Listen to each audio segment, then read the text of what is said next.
Alors je vais t'expliquer un jeu de société dans les règles de l'art, Usra.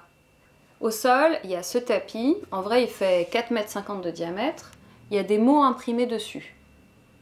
Tout autour du tapis, assis sur des bancs ou des chaises, il y a le public. Et il y a deux équipes. Chaque joueur à son tour va devoir lancer ce palais au hasard sur un mot et à partir de ce mot devra raconter une œuvre d'art. Donc toi, tu es à l'ordinateur, tu vas lancer le chronomètre et le bip de la fin de la partie. Le temps de la partie est défini avec le lieu qui nous accueille. Je prends le palais, je le donne au premier joueur.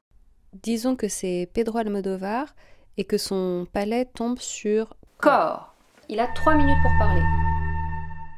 Alors ça me fait penser au David de Michel-Ange, cette grande sculpture d'un homme nu qui porte un morceau de cuir sur son épaule.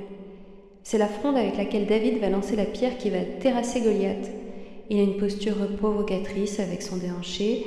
Il a été sculpté par Michel-Ange dans un seul bloc de marbre de Carrare, dans lequel d'autres sculpteurs avaient essayé de faire des sculptures mais sans succès.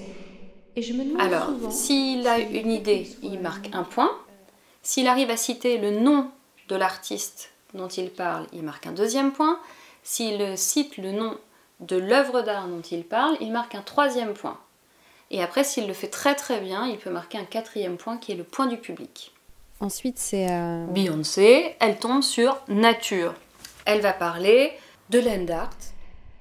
Alors je pense à ces œuvres faites dans la nature dans les années 1970. L'idée c'était de sortir l'art du musée et de créer des œuvres avec les matériaux trouvés sur place. Ce sont souvent des œuvres qui se voient depuis le ciel, elles sont gigantesques.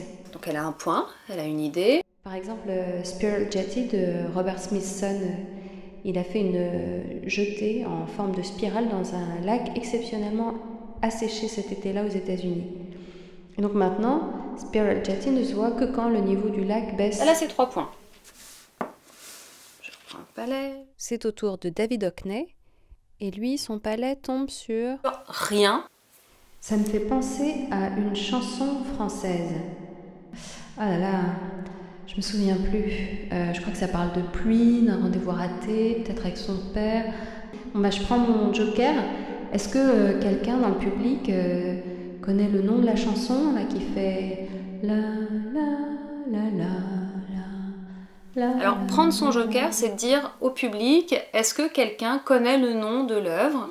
Et donc là, c'était Nantes, Barbara. Donc il marque quand même ses 3 points. Le temps de la partie est écoulé. Tu lances une petite musique de fin, pendant laquelle moi je vais faire le décompte des points et j'attribue le prix, qui est un écusson Usra, à l'équipe vainqueur. Voilà. Ça va? C'était clair? Oui. Voilà.